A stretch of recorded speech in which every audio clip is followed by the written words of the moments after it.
Welcome in to those tuning in to the show. Once again, I'm your host, Tavares Wilson. As you all know by now, I always get the last word, man. So let's get right into it, man. I want to jump into some topics tonight. It's a lot to discuss, but before we get into the nitty gritty, I want to make sure that you guys are following me on all my social media platforms. Remember, the name is LastWord Productions across the board. I'm on TikTok, I'm on Instagram, I'm on YouTube as we speak right now. Hit that bell notification, be notified on YouTube when we do go live, as well as on Facebook Live. So if you're ever interested in following the show, keeping up, multiple ways to do so. So let's get right into it, man.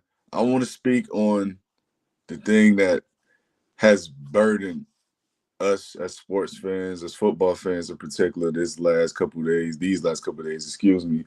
And that is the unfortunate passing of Rondell Moore. You know, as we all know by now, we all know he committed suicide. He ultimately took his own life. Extremely unfortunate, extremely sad. You never, ever like to hear these kind of stories come out, and you never like to see these kind of things plague the sport that we love, and ultimately you just never like to see it.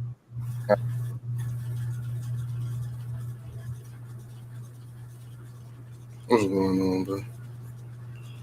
Yeah, I was just kicking off the show first topic with, you know, as we know, he sadly took his life, and I want to take this opportunity, man, and I hate to make it seem like we're doing this because of what happened to Rondell Moore, but we should always be concerned with the well-being of our loved ones and the people we hold dear to us.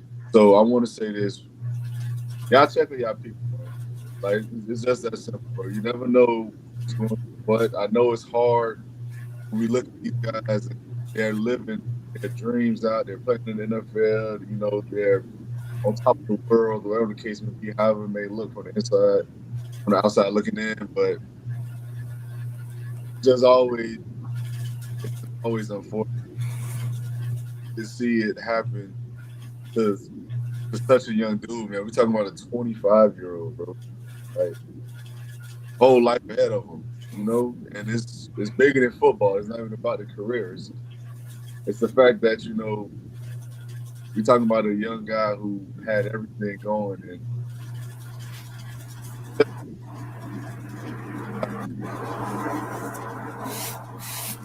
I got a lot of feedback in your background, though, bro. I'm hold on. Let me check it real quick. But it is unfortunate, guys. It's just a lot. It's just a lot that I can't. Like I said, man, it's hard for me even to explain how I feel about this because I feel so strongly about it. I'm so passionate about it. Like we see now with Rondell Moore, we seen it with Curran Lacey, even with entertaining Lil Papa, we see it, man. It's unfortunate. But what are your thoughts, Mike? What you got? Similar, and this is somebody like myself that works in the mental health field and deals with people who struggle with all kind of things, from depression to schizophrenia and everything. You just never know what somebody's dealing with, and kind of like what you said, like we just assume because they're athletes, you're getting paid millions of dollars to play a game, everything should be cool, and a lot of the times it can be the worst, especially when you've never had that. Like you come into money. I wanna address this comment. I don't mean to cut you off, my brother, but I got You know, you get lying shit.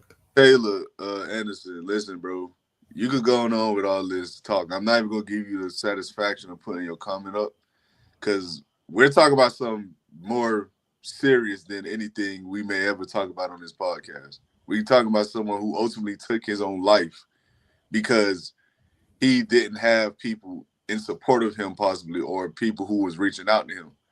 And it's people like you that make this topic so infuriating for me because y'all don't take it seriously. There are a lot of people out here who are literally living through traumatic events and memories, and they can't even speak on it because of individuals like you.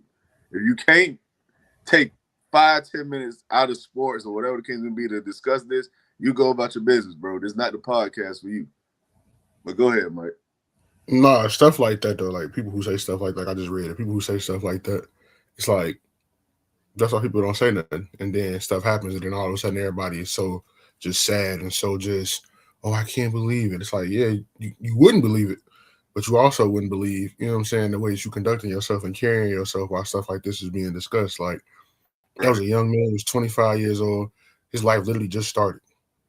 Like I don't even know if I don't know if he had children or a kid or anything, or his situation as far as who's left in his family or who he left behind as far as parents or siblings, or whatever. But that's somebody's kid, that's somebody's child, man. Essentially, no matter how old you always somebody's child. That's somebody's child gone, somebody's son gone, somebody dad potentially gone, or the Mhm. children that he would have had in the future, even if he didn't have kids. Like you don't know what people can grow to be, what they can turn out to do in life, and so when something like that happens, man, especially like right after the season, like the season just ended. We just Super Bowl was what 2 weeks ago, 3 weeks ago, and Yeah. then it's like it's over, done. And he was talented, like he was very good college player. I remember him vividly, even at Purdue. Like not too many football players come out of Purdue, but I remember him vividly being the reason they beat Ohio State one year. Like he single handedly cooked us. Like bro was electric. So for him to have the opportunity to play in the NFL, fulfill, I'm sure, what was a childhood dream for him, and for it still to not be enough to feel like his life was worth living, that's tough. And it really make you wonder, like, what ultimately pushed him to the edge. There's always that one thing that kind of always pushes you over the edge. And it's not even just in situations where you may take your own life, but even for people who just spaz one day. Especially like you had that one friend that's always calm, and then one day they go off. You like, damn, like what's going on with you? It's always that one last little thing, or that one comment somebody may make, or that one thing somebody may overlook that you did for them that you felt like you wanted, appreciation or something for, that could just make you feel like, man, I don't even want to do this shit no more. And so I feel bad that he got to that point. I definitely, mental health is something I take very seriously. Like I said, working in that field and having these conversations with people directly who have something so simple. Like I've had people that I work with that are, you know, women especially, who had psychotic breaks because they lost a child. They were giving birth and the child didn't make it, or you run into people who, watch their parents or their loved ones get killed in front of them and they just start doing drugs. All these different things that trigger these psychotic breaks. Every person has a point of no return. We all got it. Mhm. Unfortunately for him, it led him to take his life, and I wish he'd have been able to get help. I wish those in his circle, if they weren't, would have reached out more, and not just for favors, but to genuinely check on him and do things to make his life easy. So definitely RIP to him and to the others, like you said, Karen Lacey, Lil Papa, all the other people that are taking their lives, man. In this year already, in this short time, and just toward the end of last year, it's definitely sad to see for. Yeah, for sure, man. It's first and foremost, my thoughts and prayers go out to Rondell Moore's family, of course. Family, friends, and all in between, his loved ones. So I gotta say that first and foremost, and secondly, like I said, bro, it has to be taken more seriously because it's a reoccurring issue, and it's something that has over the years. I know a lot of people may not know, but this is an increasingly scary sight, like statistic. Like I believe the suicide rate is not something that's going away. In fact, it's something that's gradually getting worse, and it's just disturbing, and it truly saddens me to see what's happening and what's transpiring. And I just hope, man, that things can subside for people to just do and want better out of their lives, just to just ultimately just feel like it'll be better if it just ended. I truly do. But you got anything to add, Mike? No, man, I agree with you 100%, man. I just hope that more people that are seeing these things happen more frequently, unfortunately, because they are more frequently, start to take it more serious, man. Like really, like people say, like you see the status all the time. We'll check on your strong friends or your happy friends. That's legit, bro. Check on them people that's always making everybody else laugh. That's always making everybody else day or their life easier. That you always call when you need a favor. That's always coming through for you. Come through for them too. You may not be able to repay it back monetarily, but you can repay it back with your ear. You can repay it back with your heart. You can repay it back with just your effort to attempt to do something that impacts them in a positive way and lets them know you care. So that's it. No, I completely agree, gang. Completely agree.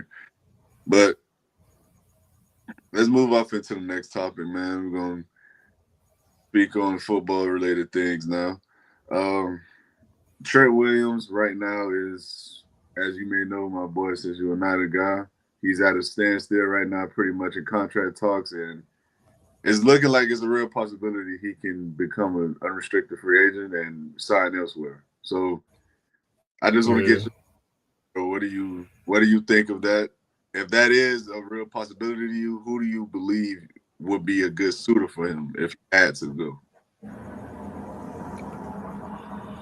Honestly, man, Trent is a walk-in first ballot Hall of Famer. He's probably one of the best, if not the best, left tackle to ever play the game. Just from what he's done, accomplishment-wise, his ability, what he's able to do in a run game and a pass game. I never seen a left tackle pull all the way from the left side of the line, come around and just destroy a linebacker on the outside like that. Like the man, he's athletic, he's talented, and then just looking at what he overcame in life, like beating the cancer, thinking he was going to have to retire, coming back, and then being an All-Pro left tackle like that again at that level, like a monster. But at the same time, bro is 37, 38. Um, he's had ankle injuries and different things like that the last couple of years. Even this past year, like we had to play uh week 18 in Seattle without him because of the ankle injuries or whatever. And so while I do want to keep him because I feel like it will be good, he still can contribute at a high level and also will be a hell of a person for a young lineman that we should draft to learn from. If he wants top tackle money, unfortunately, we're going to have to let him go. And it sucks because I don't want to. He's an integral part of what we do. And I feel much better going to bed at night knowing he protecting Brock Purdy blindside. But at a certain point, man, I think one of the things that we've done as a disservice to Brock and to just our quarterbacks in general is not having younger players in these roles behind these vets to learn from that could be able to step in at a time like this where we got to make a tough decision. Because at the end of the day, he wants more. He wants a longer contract. Cool, I'm fine with keeping him, but you can't. I can't give you top five left tackle money, bro. Like I just can't. I can't justify doing it with all the other holes we got. We need more defense. We need a new offensive line. Period, because offensive line has been ass. I ain't even gonna lie to you, it's been terrible, average at best, and that's just being nice. But we got to get better up front at all five spots, with the exception of guard. Dominic Pooney's really good, but every other spot we paid Colton McKivitz at right tackle, who I honestly didn't want to keep. I wish we didn't pay dude. Gave him 15 million a year for 3 years. He's not good in my opinion, but they paid him. We stuck with him. I'd have let his ass walk just like we let McGlinchey walk a few years ago and we let him go to the Broncos. But that's neither here nor there at this point. It's too late. So I would tell him, hey, we'll keep you. We want to keep you. We want you here. We want you to retire a Niner. This is the price we can do it at, bro. And you already know what we got it going on. You know what we got to do to get back where we want to go. Like the window is not closed. And I think last year, even with all the injuries, the way everybody showed up and played and stepped up shows the window is not closed. NFC is still loaded. NFC West is the best division in football still, regardless, and will be again next year with those three teams at the top of it. But we got to fill out the roster, bro. Do you want a chance to win a chip or you want to just get your bread? If you want to get your bread, we ain't mad at you. You deserve it. We'll let you go find it elsewhere. We just can't afford it. Right. So I personally want to draft Caden Proctor with our first round pick this year if we can. But we'll see. Okay. So with all that, bro, where do you think he could end up then? If you really think that's that strong a possibility, who do you think get him, or who do you think is a good fit? I Whichever way. think he goes to a team that literally is like that one elite protector away from a Super Bowl. I could honestly, or just going to play with a team. I could see him going to like Tennessee and playing left tackle down there, following Robert Saleh and protecting Cam Ward. I could see him going to um, Cleveland. I could see him going to a few different teams, honestly. Like even I think even Chicago, like the Bears got a love Darnell Wright. The right tackle is like an All Pro right tackle, but the left tackle, he kind of up and down. I think he'd make a better guard, so I could see him going to Chicago. But I mean, there will be a market for Trent for sure. Like he's still Trent Williams. I just can't justify giving you that money at 38, knowing that you may miss games during the season. Right. Right. Right. Well, for me, man, I think I agree with you completely in terms of the Niners have plenty of other holes to fill in terms of what they need to prioritize over paying Trent Williams. And it's crazy that may sound to some people because it's like how you just said, it's a walking first ballot Hall of Famer, arguably the greatest left tackle to ever play the game. I think you could throw a lot of guys in that discussion. I personally still, for my money, would probably take Joe Thomas. I just think he was wasted in Cleveland, but that's Fair. another discussion for another day. But at the end of the day, Trent Williams is one of the best tackles to ever play this game. That's bar none without question. So of course he's going to have a high market, and of course he's going to demand a lot. So with that demand comes asking price and buying price that I don't think the Niners can afford to pay at this point. They have too many other holes and pieces that need to be filled. So what does that mean? I think it means this comes to an inevitable end in terms of their relationship from a football and business perspective. I don't think it's any hard feelings. I don't think it should be. It's just, this is the aspect of the game. This is the beauty within the beast. You feel me? So it's like you got to take the good with the bad. And for me personally, good fits. I think I truly believe a team that can make a good, solid push for Trent Williams for 2 years. I really believe it could come down to the Chiefs, and the Ravens. I think Damn, I think about the Chief. I think their tackle situation on both teams are not that good. I mean, I know Ronnie Staley is okay, but He's better at right tackle than left for sure. exactly. So it's like I think you need to put him back where he's naturally, resides and where he plays his best ball. And I just think the Chiefs. I mean, I know they got good guards, but their tackles have been revolving doors the last 3 years. Especially left tackle. Right tackle, they took Josh Simmons. I think he'll be fine. He just got hurt last year, but yeah, they definitely need a left tackle. That was why. That's what got me. That's what got Pat Cook. So Yeah, so they need help there for sure. So I can see those two teams making that push for a veteran who they know will come in and be a stud for. Maybe he'll get hurt game or two, 3, 4 games, but he'll be there for the playoffs. So I think I think that'll be big for them.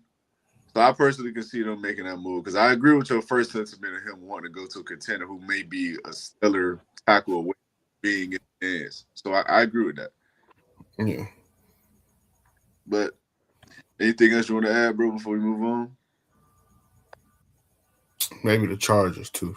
Justin Herbert got destroyed this year. Uh, So that's more so because of injuries. They got Rashawn Slater coming back and yeah, but Joe. he a right tackle, and then the other dude was a guard. Who's they left tackle? Rashawn Slater. I thought he was right tackle. Nah, Joe Alt, they right tackle. Right, never mind. You're right. They did take Joe. All right. Yeah. But I mean, hey, it wouldn't hurt to put. I mean, Slater's an all pro tackle, so I don't think they'll move him. So, Nah, but I mean, the Patriots might need him. Hell, what's name was getting his ass kicked, dog. Will Campbell was getting his ass tore up. So maybe the Patriots. yeah, I mean, but I don't think they want to hurt his confidence. They bring in Trent Williams. I think he knows that the right ain't gonna be on. Now bump his ass inside the guard, let him learn, and he can still play right next to him. So you still learning everything from him. And when Trent retire, you right back outside. But that's them short arms, bro, got coming back to bite him in the ass. You only got a 2-3 year window before you got to pay Drake. So this is second year. You really got 1 year left. After next year, you're gonna have to pay him if you want Yeah, to get it done early. So, for sure, um, for sure. But let's move off into the next topic, man. We're gonna discuss. I want to discuss Malik Willis, man, because I know we spoke about this last pod, and I know Breeze was kind of on the fence of Malik Willis making 25, 30 plus million, and that's what all the reports are saying. He's going to make 30 million at least. mhm. I kind of stated so the market, as you know, because you was there, but the market's the market, bro. Like I Bottom line. understand it's a small sample size. I understand that he only has a handful of games to go off based off of what he can do at a really high level, whatever the case may be. But at the end of the day, there are a lot of teams out here who can use a young athletic quarterback. I mean, it's just that simple. And they're going to pay the money they need to try to make it happen. And with all that being said, I think it's a sure and he's getting 30 plus million. I don't think it goes without question. I don't think he's gonna get no 5 year, 150, 165, 85, 90 guaranteed fully. I don't think that. But I think he's going to get you a 2 year, maybe 65, $70 million deal, maybe 30 million guaranteed, like maybe an 18 million signing, but something like he gets something along those lines. But my question now for you, Mike, is who pulls the trigger? Who do you think actually goes out and give Malik Willis that chance and that money? So it's a couple teams. The Steelers are obviously one of them. Okay, good answer. But at the same time, they do have, what are they picking, 21st? And right now, the projections have them taking Ty Simpson. Last year had them taking Shadur and or Jackson Dart, and they took neither. So we don't necessarily have a reason to believe that they would take Ty Simpson, but it's possible because you don't know if Rogers is going to come back if he really done. You don't know. I would also say the well, no, they gonna take Fernando number 1, so I won't say the Raiders. But the Dolphins is a good choice. Yeah, You still got Waddle. You still got the other kid. He showed he was doing pretty good. Malik Washington, I think his name is, or something like that. Lee was. He was pretty solid, and you can always draft another receiver. This draft is receiver deep, so you'll be all right picking up another guy. I would also say the Colts. Honestly, they team already made Daniel Jones towards Achilles, so I can give Malik 2 for 40. Let Daniel, if I really want to bring Daniel back that bad, I can give Malik 2 for 60 or 2 for 58, 55, fully guaranteed, whatever, and then see what Daniel Jones' progression looks like throughout this season, and then make it next year. It'll be Malik on a 1 year deal, and then make it a QB competition at that point. That way, at the end of that second year, whichever one you want to sign long term, you can get that long term money too. And then I would say the Vikings.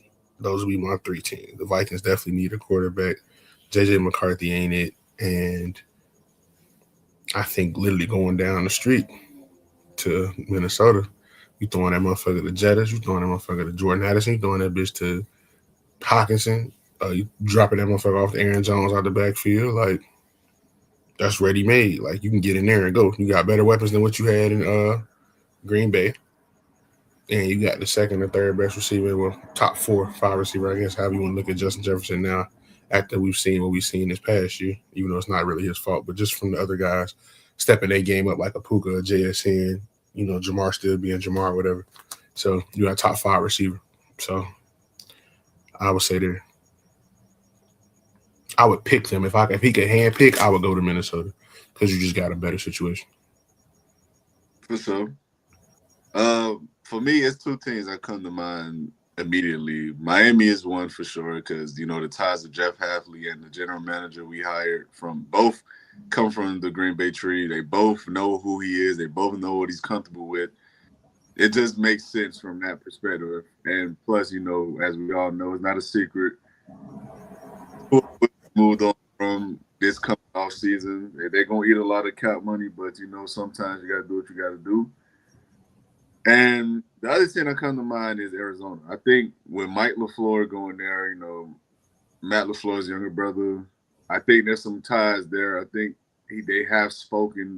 Kyler Murray's another quarterback that will be departing his, current team. So there's going to be an availability there. And I don't believe they're trying to put the eggs in a basket on a young guy in terms of someone in this draft. I think they're going to draft much, much, much bigger issues on that team because you have a secondary that's okay, it's solid, it's good, but you got a pass rush that's non-existent.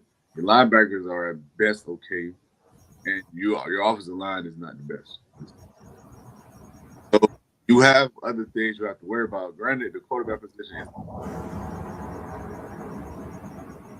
you need a guy that's going to come in and be a fundamental piece for your quarterback before anything else. So I think drafting that should take priority. And if Malik Willis is available, I don't see why they wouldn't make the move for him. I mean, you're in a team that's rebuilding. He's a player that's progressing and getting better. So it just makes sense from that perspective, in my opinion. You could grow the team around your young quarterback who's growing as himself.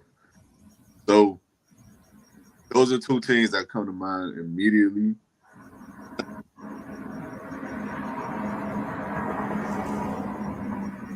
Pittsburgh, because Mike McCarthy's there now. He's a offensive guy.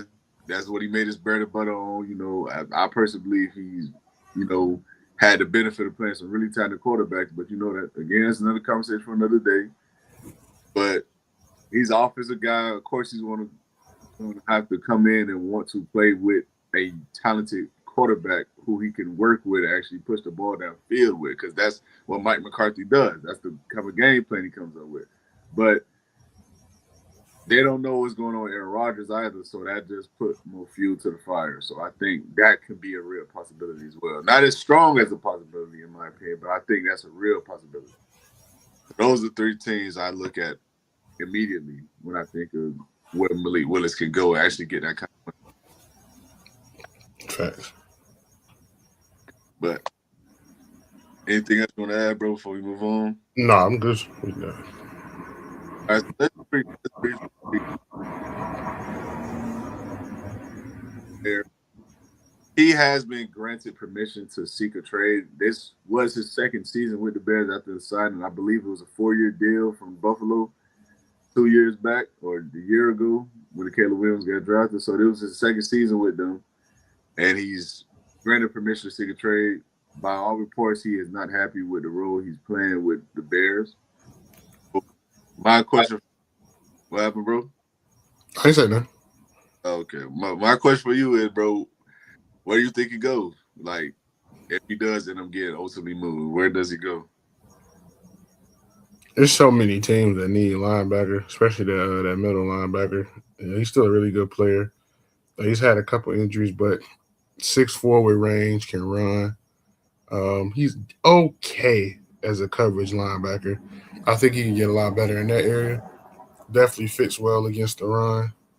Um, Honestly, not being funny, we need linebacker like a motherfucker.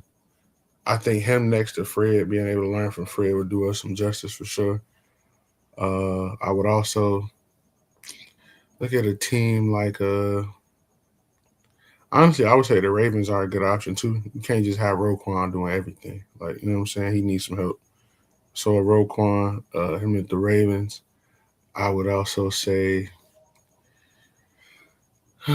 maybe a younger team who ain't really, he might if his desire is to get paid. I guess it depends. If he wants to go win somewhere, he was winning in Chicago, but he wasn't happy with his role. So whatever he wants his role to be, if it's to start and make more money, he can go to a younger, inexperienced team that ain't really got nothing going, like a Tennessee. I think Robert Saleh could use him like a chess piece, kind of how he used Fred Warner or whatever in that defense. I think the Jets would be a good option too for him to go play under Aaron Glenn. Him and Quincy Williams would be a nice linebacker tandem, in my opinion. But I don't. It just depends on what his desire is. Is it to win right now, like you just want to win something, or you want your bread? So Okay. For me, I'm looking at it from the perspective of I think he's going to go wherever the market dictates, because he's a solid player. He's a decent player. He's not anyone who's coming in and going to change the trajectory of a team, essentially. So I think he's going to already be a good situation. So I can see a team like the Rams making that move. I think outside of, I forgot the man's name, man. Outside of the white boy they got, what's his name? who? The Rams. Yeah, Uh, I think I think. Something like that. Yeah, I know you talking about. I can't think of his name either, but I know you talking about. Yeah, and outside of him, to me they don't have much at linebacker, so I can see them making that move. I can see a team like the Buccaneers making a move for him. They're Levante David can't play forever, so it's like you have to True. start preparing for him to essentially be, calling it a career and hanging it up. So I can see him going there, playing those seasons under Levante, learning a thing or two from him, possibly. I can see that. And also see him going to the Chargers. I think the defense is already stellar. But I know, you got guys like Denzel Perryman who solid but stays hurt. You need guys to come in who could play all three downs.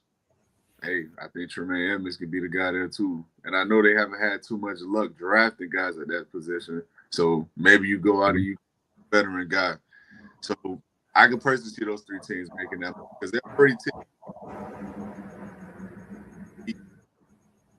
playoff teams consistently.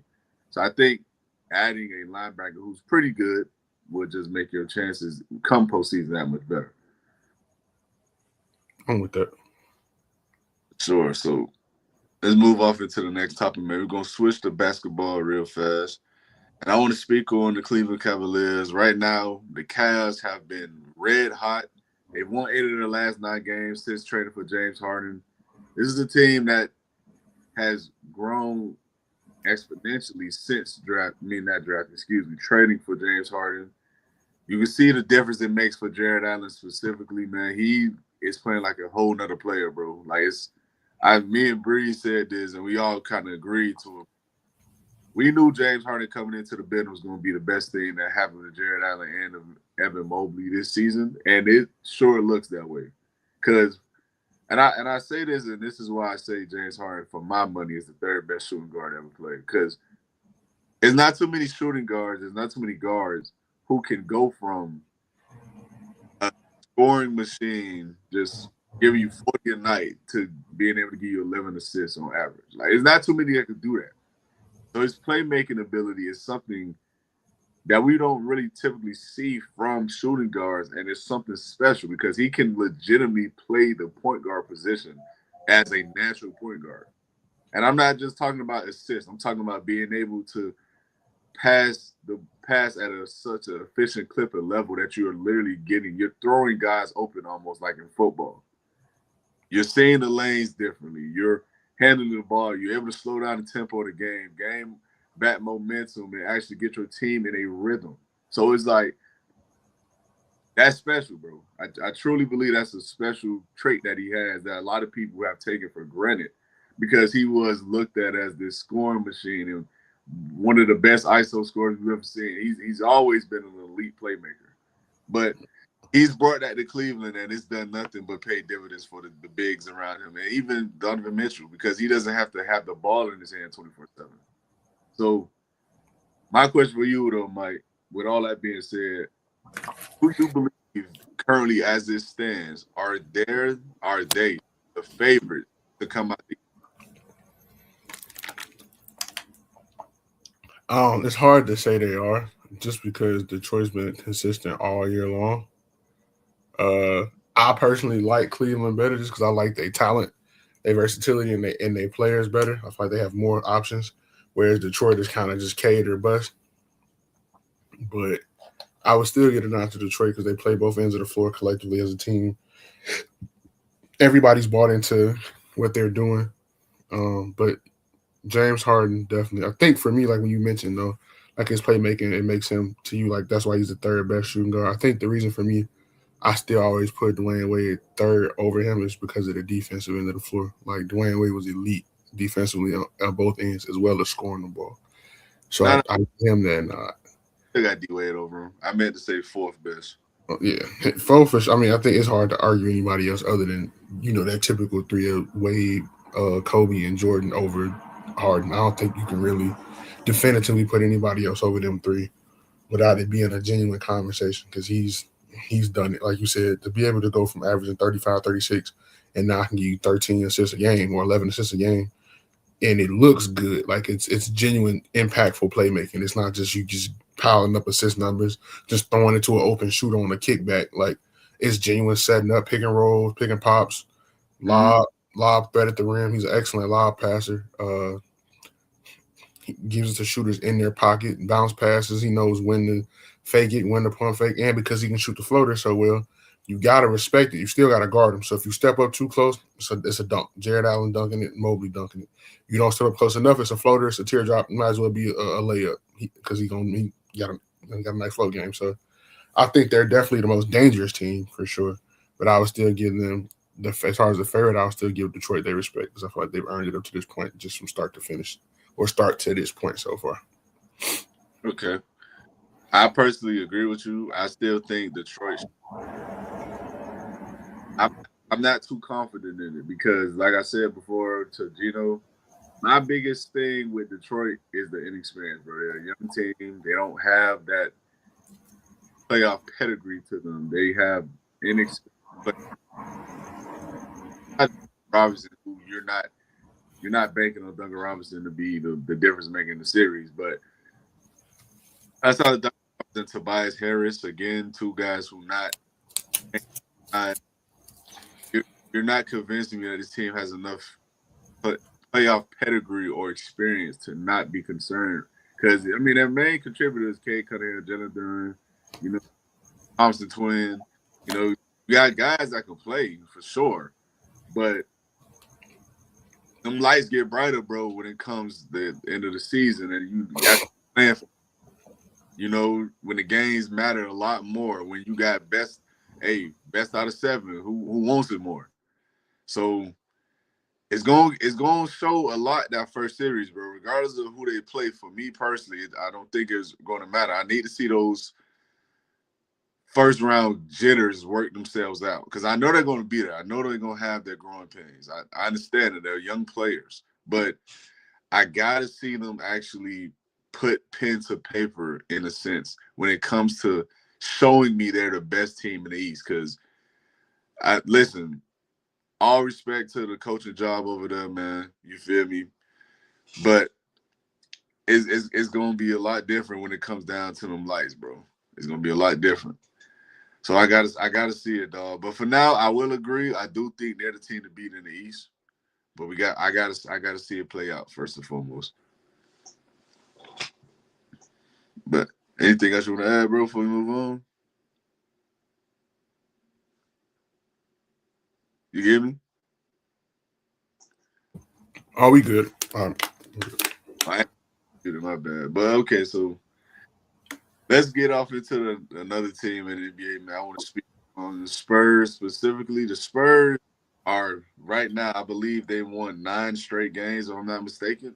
And they're hot right now, bro. They're playing with Victor Wembanyama, who, by all means, for my money, is the best defensive player, best two-way player in the league right now. So we know they got De'Aaron Fox. We know they got Stephen Castle. We know they got a lot of young wings and guards that could just flat out run and fill lanes and play. So it's like right now, this is a team that just seems to be poised to essentially take another step. But I have the same concerns that I've had about Detroit with the Spurs. You know, yeah, team. Do they have enough playoff pedigree and experience to go into the postseason to actually work through those growing pains and make it happen come postseason? So my question for you, Mike, is are the Spurs currently right now, do you believe they're actual threats to come out of the West? I would say no, only because they haven't gotten to the playoffs. Like I feel like they'll be like what Detroit will be this year, next year. Like Detroit got to the playoffs finally after a drought, and then they ran into the Knicks, who had a little bit more experience, and it cost them. I think, depending on who they match up with in the playoffs, like if they had to play like a Denver or OKC, even with their injuries, I think they beat OKC. But if they had to play like a Denver, I don't think they would beat a Denver or certain teams. So I think it just depends on who they draw in the first round.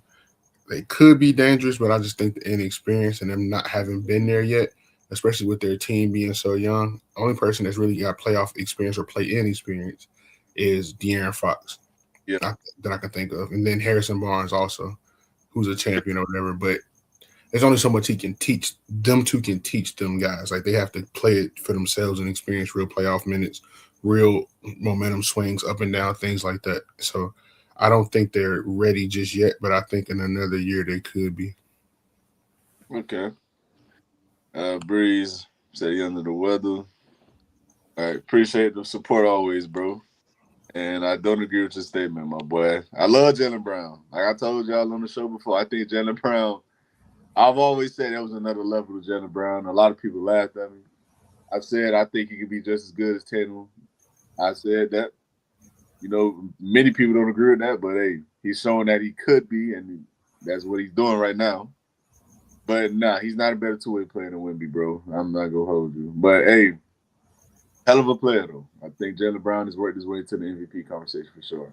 But let's get off into one last topic before we end the night, man. I want to go ahead and discuss one thing because I want to say the key three cut five when we got more people in the building.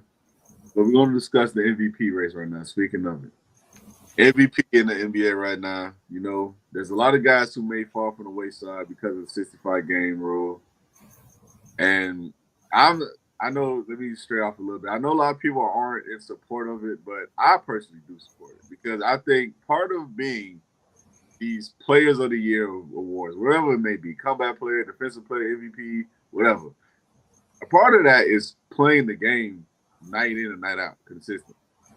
And you have to be able to do that at a high clip amongst the other players in your league, multiple games.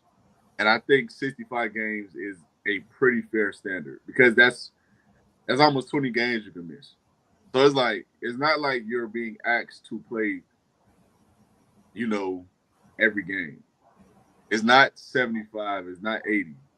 65, maybe if you want to argue 60, okay, but 65 for me seems fair. So guys like Luka, guys like Wemby, Shea, it could be a real possibility that he's got. Well, not Shea, or Jokic. It could be a real possibility that these guys could just be eliminated altogether from it. Yeah, Jokic out. I think he's already missed more than 17, so he's done. Oh, okay. So yeah, so it's a real possibility that a lot of these guys fall from the wayside because of the rule. So with all that being said, though, Mike, who do you have as your MVP favorite as it stands now? I would have to say Cade, kind of just because he's carried Detroit. A lot of people thought Detroit hit early last year and that they wouldn't be back, and they're the number one team in the East, and I think they might be the number one team in the league overall. I'm not 100% sure on that. I had to double check their record, but if they're not, they're close. And he's been consistent all year. And I know a lot of people, like, Gino on the field, the guys are like, oh, he's better than this player, that player, or whatever. And my thing was, can he do it for more than 1 year? Can we see it? He had the injuries early in his career. Last year, he was really dominant, and he's followed that up with an even better year than he had last year when he kind of came onto the scene as a future superstar in the league. And so I think he's really embraced that. He could definitely tell he put the work in during the summertime. So as of right now, I think you got to reward him, especially in a city like Detroit. In that market, like Detroit basketball is worth watching again. And granted, it's due to other players, but it's pretty much majority solely due to him living up to being their number one pick and handling this business. So I would have to give it to him for sure. Yeah, I agree completely, man. I think he's earned it. He's elevating a bad franchise, bro. And in my personal opinion, whenever you could do that, Yeah. you earn certain conversations and certain talks that you just simply you would not be a part of if you were already on a good franchise, a good front office, good players, good role players, and you simply just was playing well. He's playing exceptional with a team that we literally were saying have not been anything worth mentioning outside of 20 years ago when it was the Bad Boy Pistons. So it's like this is a team that has gotten better, and it's mostly 80% of it is because of him. And I know coach again. I know coach matters, and again, what's the coach name? I forgot. JB Bickerstaff. Yeah, David Biggerstaff has done a hell of a job. All respect to him, but It's Cade. knowing why he was this guy that was taken as high as he was taken, he's special. We're talking about a 6'7", 6'6" guard, can run like hell, shoot the ball, shoots the ball pretty well, finish at the rim well, athletic, great playmaker. I mean, right now I think he's put up 30 and 10 right now. So it's like this is a guy who can really play for real. And Detroit has not had that in a long time. So yeah, man, I agree with you, Mike. I think for my money, I will go Cade for sure. I think it has to be him at this point. Personally, I think it has to be him. Facts. He earned it. He definitely showing up. I would love for.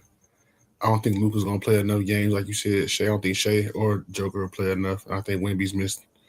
By the time the year's over, he'll probably miss that 17 mark. If not, he'll be really close. And it can come down to him and Cade.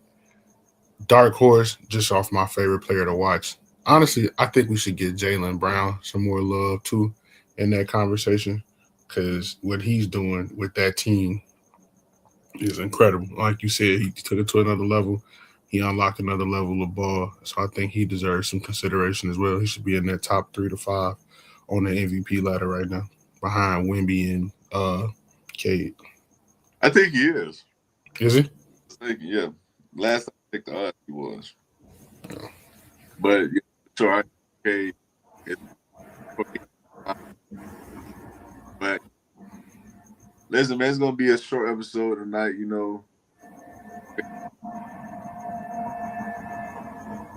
To keep 3 cut 5 tonight. We're gonna do that when we have more parties involved. But with all that being said, regardless, appreciate those who did tune in to the show as always.